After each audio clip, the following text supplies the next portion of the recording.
Mr. Griffith, good morning. Hi, good morning, Alan. Good morning to your viewers. Yeah. Well, Mr. Griffith, you have had some days now to think about how your party performed at the election. Was this expected? The results for you? Oh, yeah, definitely. I think it beyond our expectations. In fact, we went those 31 seats that we took part in. That was the belly of the beast. Those were the 31 safest PNM seats. And going into that, that's from Diego Martin along the whole East-West corridor to Arima and Point Fortin. Other than Point Fortin, almost every one of those 31 seats, PNM won in 2019 by 750 to as much as 2,000 votes. In a local government election, that is as safe a seat that you can get. We were able to cut every single seat drastically to the point that several of those seats PNM scraped and they held on to by just less than about 200 votes. So we did exactly what it is was required. We cut major inroads into the heartland of the PNM, and we played a very big part. Remember, we were part of an alliance. There are many of those COP/NTA type voters who would be in Sangre Grande, and because of that, you would have seen the results as well as in San Fernando because of those supporters in that third constituency. So they played a big part towards ensuring that the PNM, they actually lost tremendous ground both in those two major corporations that PNM hoped that they could have been successful in, which was Sangre Grande and also in San Fernando, where they held on by this to be able to hold on for 5-4. So it showed the benefit of an alliance. It showed the benefit of coordination, communication with different political parties, and that has proven to be the best and only way that the PNM can be defeated in a national election. Let's talk a little bit about the success and what contributed to the success. Do you think that it is you, that your personality, your time as police commissioner would have contributed to that? Is it that, or is it that the message that you went out with to the communities, is it that what would have contributed? What do you think were all of the factors that brought this level of success for you and your party? But my measured success in my life, whether my 17 years in the military, whether being a manager of national sporting teams, being a security advisor, security minister, commissioner of police, has never been about me. It has always been about me selecting a powerful team around me to make sure that we can be successful. And that is what we did. The individuals that form the National Transformation Alliance, that is exactly what they want. They want to transform Trinidad and Tobago's politics. They want to make sure that we can form an alliance of different minds to ensure that the country can move forward. And I think that is what the country wants. They are fed up of the comments being made that there are two political leaders, definitely not Kamala Persad-Bissessar nor Gary Griffith. They spend their whole campaign on a platform attacking, destroying, discrediting. Even after this election has been completed, there's one who seems to have a tobacco over me. And it's the rah-rah-rah and the bad talking and ridiculing others and saying the nastiest things. Especially young voters, they are fed up of that type of politics. So my style has been one of trying to unite, trying to build bridges, trying to mend fences. And that is what the country needs. And because of that, you would have seen that third constituency continuing to expand. So the hatred and the bitterness for each other. Thankfully, I wish I could take this opportunity to thank the citizens of this great country. As much as certain politicians tried to divide the country because of the comments they made on platforms, you never saw it. Many countries in the world, there will be virtual civil wars in national elections. We saw no confrontation, no incident, no violence. And because of that, it showed the maturity of the citizens of this country, regardless of the fact that certain politicians will try to divide. So the measured success of Gary Griffith would always be because of my style of trying to unite and build rather than trying to divide and destroy.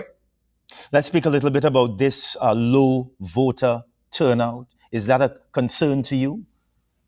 Well, it must be, and people should not try to make excuses to say that people are not interested about local government reform or because of their disgust of political parties and the hierarchy. No, let us just look at the issue. And again, it is not a matter of great concern. In fact, if you look at in other countries, this type of election, you will usually get between 30 and 40%. In a general election to select a president or a prime minister, it will go up to about 60%. But obviously, it will show that the country, they are fed up of the type of rhetoric that you will see on political platforms of the spitting hatred and playing the game of, aha, I catch you, and trying to see who could arrest who and saying who is corrupt and who drinks rum. That, and especially with the younger voters are now moving in, the older voters are now moving out. When I say younger voters, I'm speaking between 16, I'll say 16 because in 2 years they'll be eligible to vote to 35 to 40. That is politically young. Those individuals, they don't have time for that type of politics. And you would have probably seen the reduction because of it. Our job is to try to reignite, especially young persons, to appreciate the value of what an election is about, or what politics is about. They tend to see politics as being nasty, as being corrupt, as being divisive. That we have to change. And I intend to spend at least the next year trying to get each and every young person to understand the value and the importance of voting, because they have turned away because they are disgusted by that type of politics. And it's time for us to change. Yeah. In one of the last statements from your political party, it says political leader of the National Transformation Alliance, Gary Griffith, has stated that he is not only willing to continue its partnership with the UNC, which tied with the PNM in the August 14 local government election, but intends to reach out to other parties to ensure citizens get the best representation. How is this accommodation, how is this relationship with the UNC going to continue? What will it look like? And let me put this on the table. Is it, because I don't know if you saw the Daily Express today, so the PNM has already started making its plans to name new mayors and so on. So is it that we are going to see in the coming days some sort of new position for Gary Griffith, whether it is chairman, mayor, a senator? What are we going to see? No. Gary Griffith is still the political leader of the National Transformation Alliance and nothing more than a simple, humble servant of this country. What I intend to do is exactly what you just stated. The country we have spent so much time trying to divide and to destroy. You cannot want to lead a country when every time you go on a platform, you show that you virtually hate half of the country. The country needs to change. And my intention is similar to what happened in 1986, where that in the local government election in 1983, the ONR and the then ULF, they formed strategic alliances to ensure that there was an accommodation for that local government election. It was used as a platform and it had measured success to move forward into the general election in 1986, and that's how the NAR was formed. I spent a lot of time doing research, looking at what John Humphrey and others have done, and that is my intention. My intention is to try to bring other political parties together. So yes, the National Transformation Alliance, we have put ourselves on that political map. You would have seen the pie chart, and all you're seeing is red, yellow, and blue, nothing else, no other color. All the other colors, they've lost their deposits. So the NTA being there, on what we intend to do is not to boast and say that, listen, this is what we have.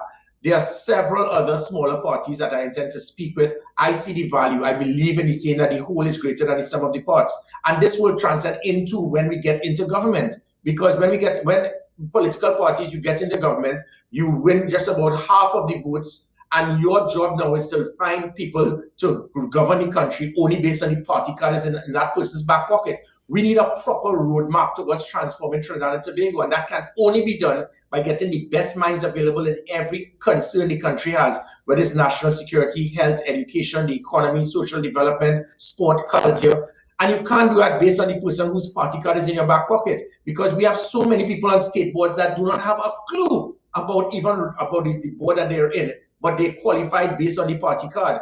I intend to be in government and get the best persons available regardless of your political affiliation. And it must start from now. It must start before we get into government. You'd have seen the numbers. The PNM lost by over 60,000 votes, 60,000 in this alliance. You're talking about almost 190,000 to 130,000. So when you speak about local government reform, it starts there. You have a place like Point 14 that has the accumulated votes almost the same to one seat in certain places that the UNC won, because you have that whole concept is drafted in such a way to make sure it can be manipulated. We have situations where you have 10 seats in Diego Martin, but you must select 10 aldermen, and if you don't, then you cannot get an alderman, and only 4 could be selected. It is ridiculous. So you want to deal with local government reform, deal with the most basic things. My concept, again, as I said, we intend to meet with other political parties, embrace them, speak to them, and form a unified group of individuals that want to fix Trinidad and Tobago. But do you think that that would be most effective? Because usually, when there is an accommodation, an arrangement, political leaders usually discuss what is in it for me. So so are we, so is it because we have come accustomed to some of the statements that you would send out, several of them for the week, right? We have seen you in recent times walking communities. So you are not desirous of a larger platform. Well, I don't understand the point, but it's The definitely. point is, like, as I said, we're seeing in the newspaper already that certain persons are being given certain positions. So is it that, yes, Gary Griffith remains the political leader? So is it that is all that we are going to see over the next 2 years as we move into the general election? Well, definitely no. I become part, a subset of the bigger picture towards trying to unite Trinidad and Tobago, trying to make Trinidad and Tobago productive, trying to build Trinidad and Tobago, not by dividing, destroying, attacking, discrediting everyone. We know the character of certain individuals. I don't need to be spending time on a platform going to try to destroy and discredit others. The orange guy, the Orange PNMP team, that is what they do. The certain persons in the PNM, that is what they may do. Other politicians can do that as well.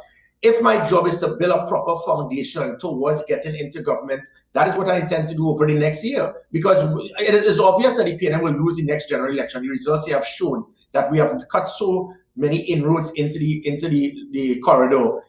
Eventually, whoever wins St. Joseph and Tunapuna wins the election. So this will show that the PNM are going to be defeated. Every time that there's an alliance, the PNM, they lose a general election. So it is a fact. What we need to do now is start ensuring that we do not make the mistakes of the past. People speak about coalitions in a negative way in this country, but there have been over 80 odd countries around the world that had coalition governments. Many presently. That is almost half of the countries in the world. Many have worked, some have not. But governments that stand on their own, some have been successful, some have not.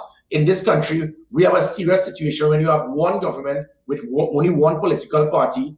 It makes the avenue for what is known as democratic dictatorship, because one man alone virtually handpicks the president, the chief justice, the speaker of the house, the president of the senate, all state board members, all government senators, all government ministers, the chief of defense staff, the commissioner of police, the director of the SSA. That sets the tone for a police state, which is why I had my issue, because I was not going to be manipulated to do the wrong thing. So that is what this country needs. It needs to have individuals, and I'm looking for persons with similar views to myself to try to find a way to unite the country. The country is fed up of the hatred, the bitterness, the anger. What they want to see is, what can you do for me? Show me your plans, your policies, your political will, the people, the programs that can make me and make my life better. Yeah, and that is what I think, judging from what you're saying here, I think that you have led us into some sort of discussion on constitutional reform.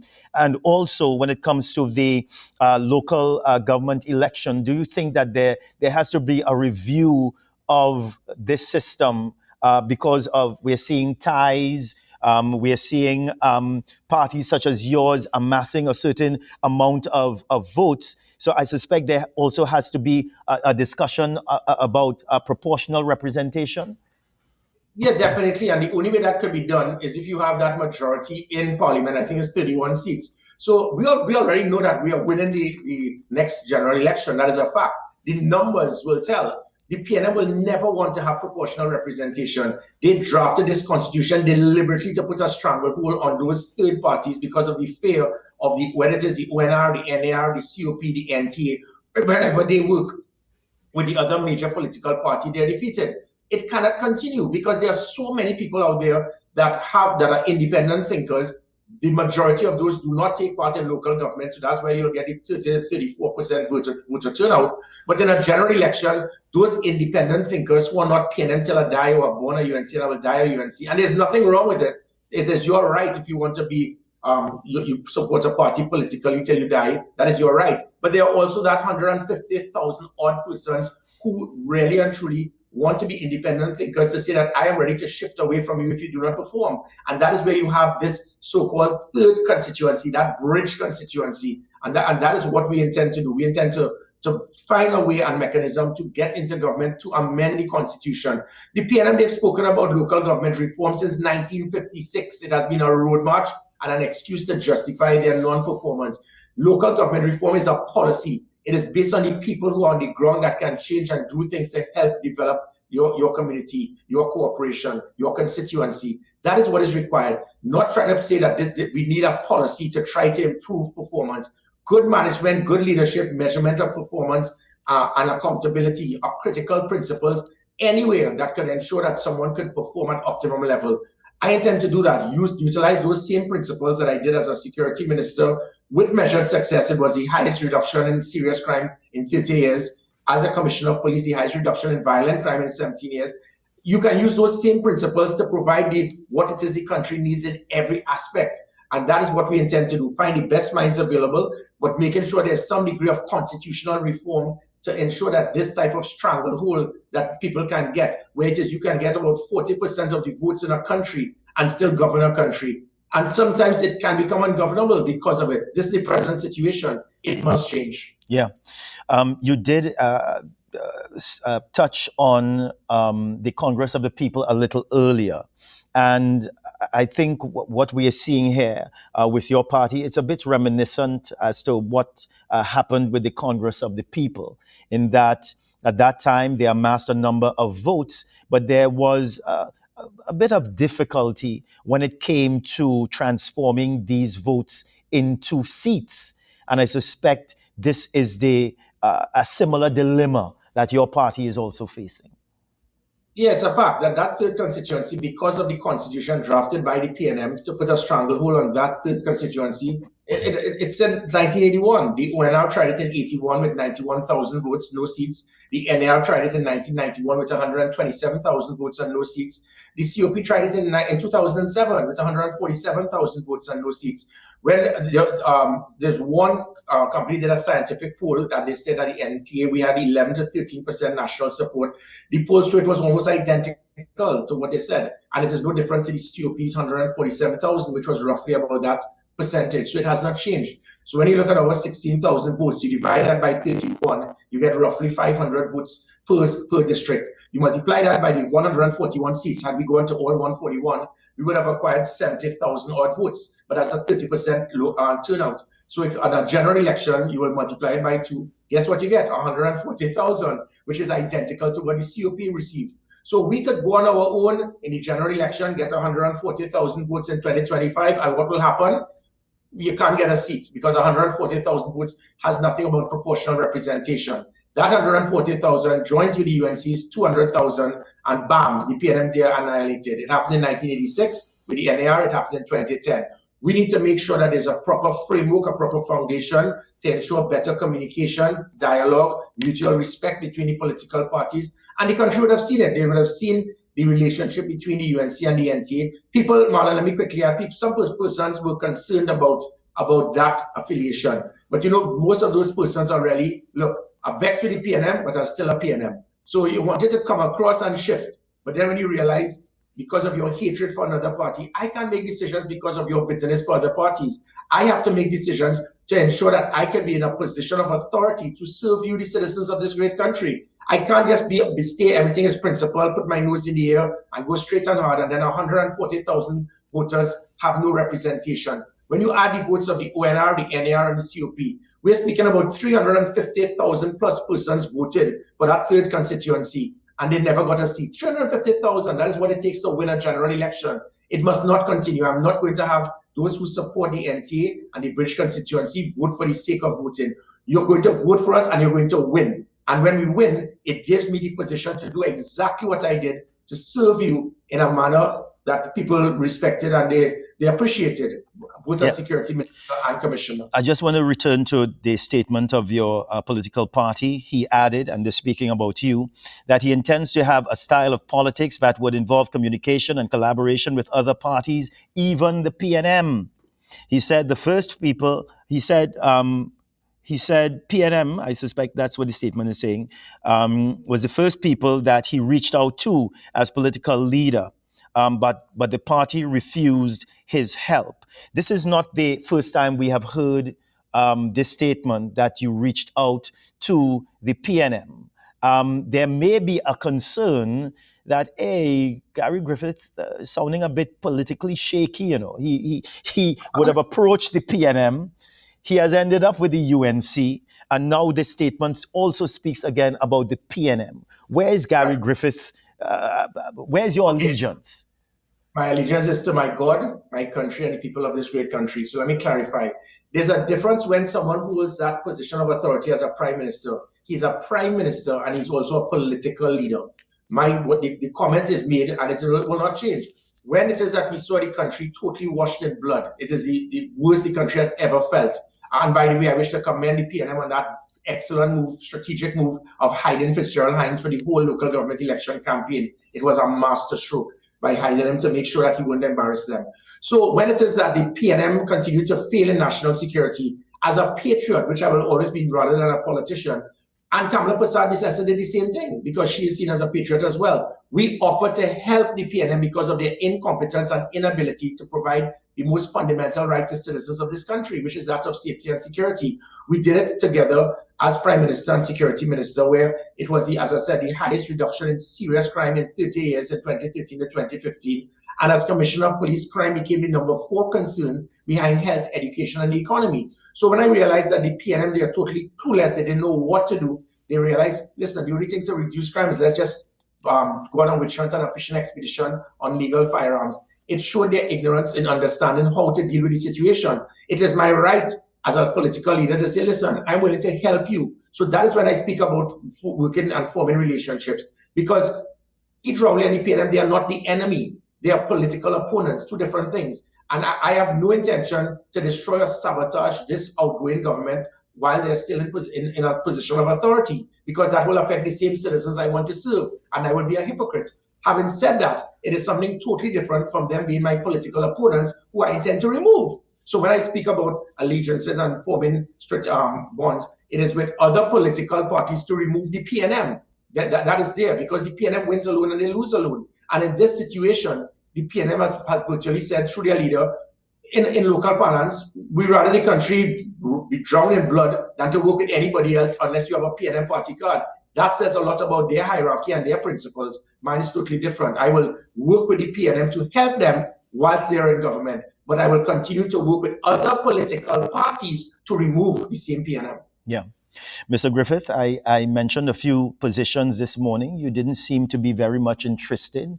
Chairman, you didn't seem to be interested in that.